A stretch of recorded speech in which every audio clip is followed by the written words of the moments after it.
Hola, ¿qué tal? Mi nombre es Alejandro Pérez Almanza. Estoy presentando el entregable número 2 de la maestría de diseño multimedia, que es sobre el diseño e interfaces centradas en el usuario.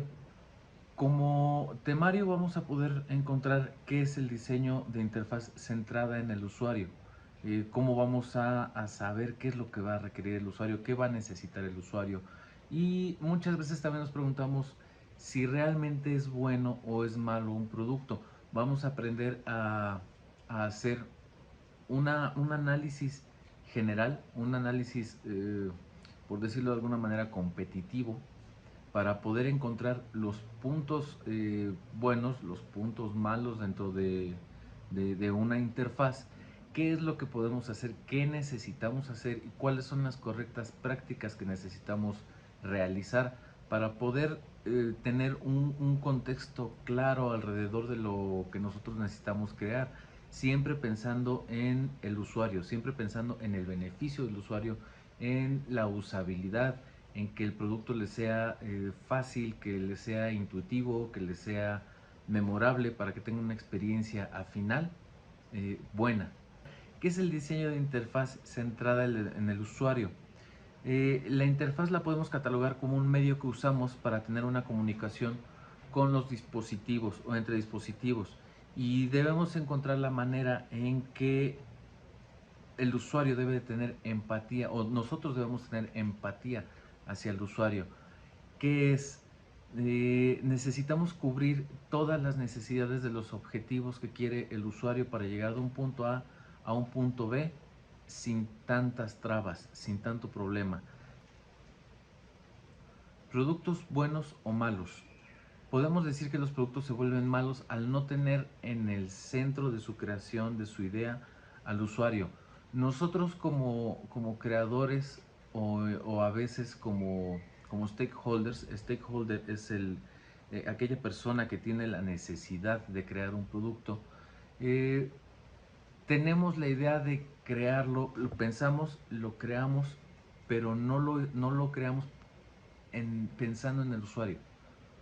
Lo creamos solamente a como se me ocurre, a como yo creo que está bien, y se acabó. Pero no tenemos en cuenta eh, el entorno del usuario. ¿Cómo logramos productos buenos? Para lograr un producto bueno debemos entender a nuestro público objetivo y las capacidades que pueda tener para interactuar dentro de nuestra aplicación o dentro de nuestra interfaz.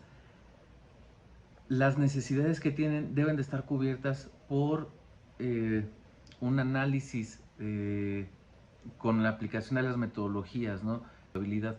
¿Qué ventajas podemos tener de esto? Lo comentaba en la introducción. Podemos tener un retorno de inversión alto, podemos tener tasas de tráfico altas, podemos tener eh, conversiones mayores, eh, podemos bajar nuestras tasas de rebote, que eso es lo que más puede marcar una tendencia en una interfaz, en una aplicación. Conceptos, función y elementos de usabilidad y accesibilidad. ¿Qué es esto? Comentaba también, necesitamos hacer muchas pruebas de diferentes tipos para poder lograr entender el entorno de nuestros usuarios y sus necesidades. Posteriormente podemos hacer otro tipo de pruebas que serían pruebas heurísticas para poder refinar nuestra interfaz.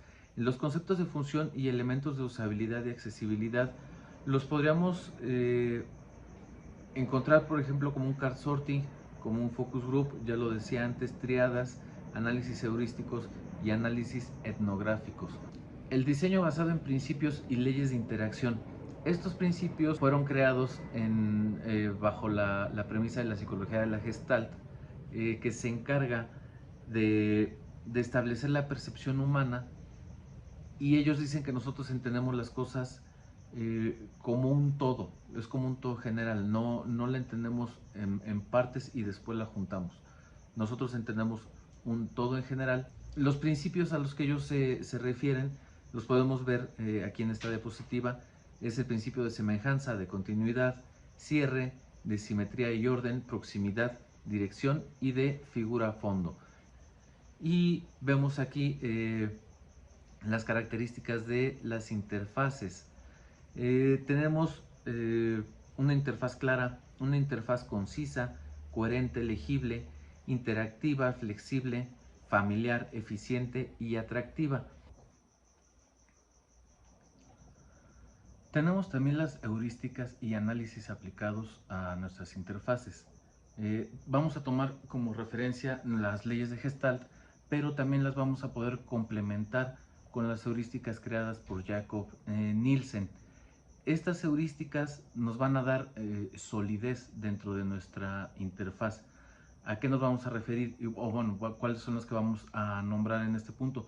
Vamos a decir que es visibilidad del estado de sistema, que se refiere a que el diseño siempre debe de mantenernos informados sobre qué es lo que está sucediendo a través de comentarios apropiados dentro de un periodo de tiempo razonable.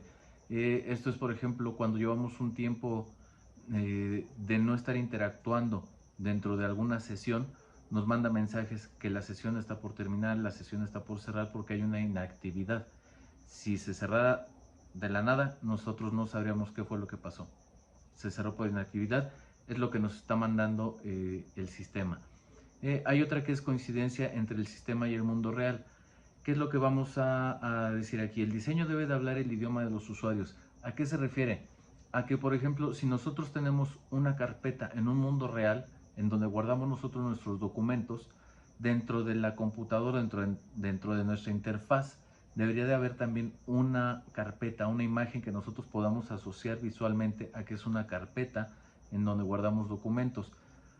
¿Esto por qué? Si nosotros lo guardáramos directamente en un lenguaje de programación, tendríamos que poner C, diagonal, diagonal, bla, bla, bla, bla, bla, bla, bla, bla, bla, extensiones raras, etcétera, para crear un folder raíz y a partir de ahí poder ingresar o recuperar nuestra información.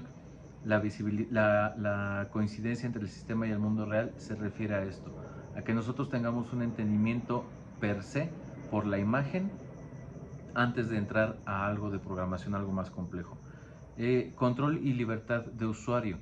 Los usuarios suelen realizar acciones por error, necesitan una salida de emergencia. ¿Esto qué es?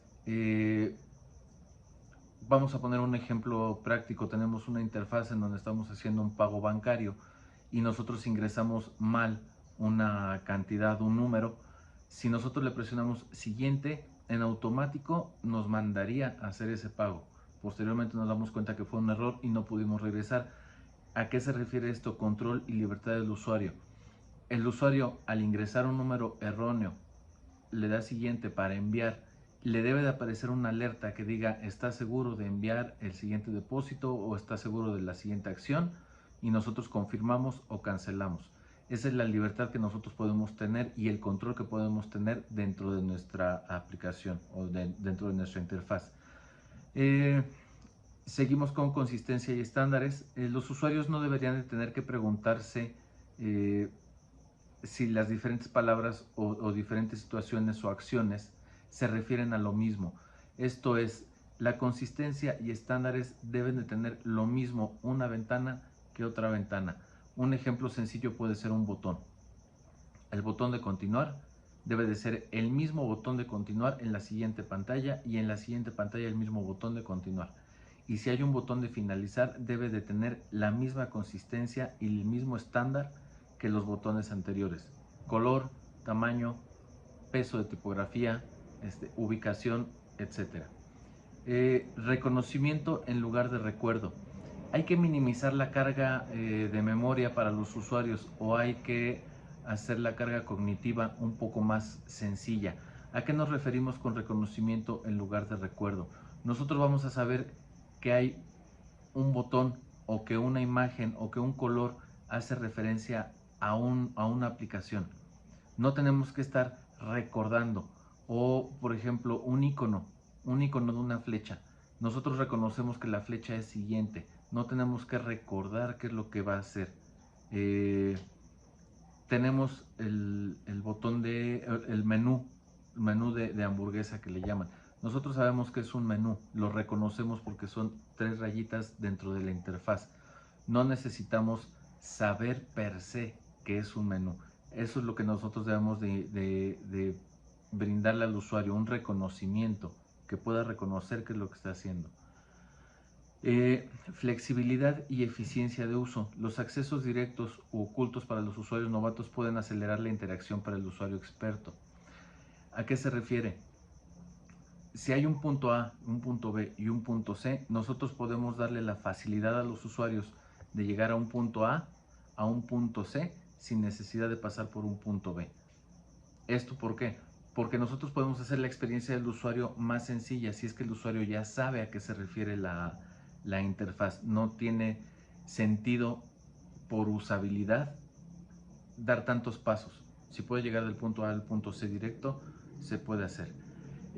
Diseño estético y minimalista. ¿A qué nos referimos con esto? Las aplicaciones no deben de estar, las interfaces no deben de estar sobrecargadas de tipografía, no deben de tener pesos tipográficos muy grandes. Debe de ser un espacio limpio, entendible y en armonía, que sea estético, para que el usuario disfrute su interacción dentro de la aplicación. Tenemos el siguiente, que es ayuda a los usuarios a reconocer, diagnosticar y recuperarse de errores. Los mensajes de error deben expresarse en un lenguaje sencillo, sin códigos de error. ¿A qué nos referimos con esto? Podemos entender un mensaje 404, ¿no? Hace referencia a que hay algo mal, pero nosotros no entendemos qué es el 404, eso es un código interno.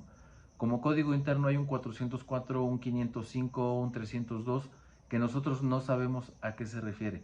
Sin embargo, pasa, nos los deben demostrar.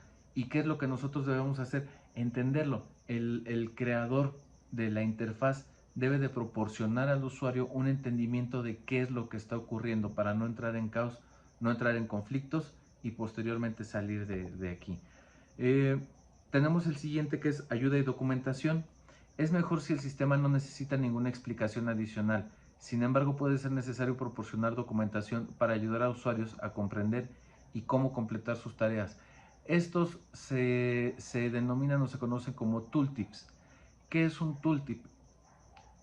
Es una ayuda, son los simbolitos de signo de interrogación que vamos a encontrar en diferentes aplicaciones. Aunque nosotros ya entendamos a qué nos referimos o a qué se quieren referir la interfaz y las acciones a realizar, hay personas que no lo saben o no lo entienden. Necesitamos un tooltip. Eso nos va a dar un poco más de claridad para poder ejercer lo que nosotros deseamos, para poder llegar a nuestro punto B. Bueno, y como tal, conclusiones. Creo que es indispensable tener mucho la idea de la experiencia de usuario. Es indispensable saber hacia dónde vamos con el usuario y las necesidades que él quiere. Es muy fácil poder pensar a veces como diseñadores o a veces como desarrolladores, pensar cómo puede hacer el usuario para llegar del punto A al punto B y viceversa. Pero nosotros tenemos un entorno diferente, nosotros tenemos una idea de creación diferente. La necesidad del usuario es otra. Si nosotros no nos centramos dentro de la mente del usuario para saber cuáles son sus requerimientos, el producto simplemente va a fallar. Necesitamos hacer pruebas, necesitamos hacer testeos, hay que saber definir bien hacia dónde nos vamos a dirigir con nuestra aplicación y qué tipo de pruebas son las que vamos a necesitar realizar. Si nosotros no desarrollamos todo esto, nuestra aplicación puede tener un gran bache, nuestra interfaz puede ser un tanto compleja y el usuario lo vamos a perder. ¿Qué vamos a necesitar también dentro de la realización de la interfaz? Necesitamos aplicar los principios de la Gestalt, necesitamos aplicar diseños vanguardistas, diseños minimalistas como lo sugiere Jakob Nielsen, y de esa forma vamos a poder lograr una interfaz adecuada hacia nuestros usuarios, algo que sea entendible y algo que pueda llegar a buenas metas y a buenos números. Muchas gracias, hasta luego.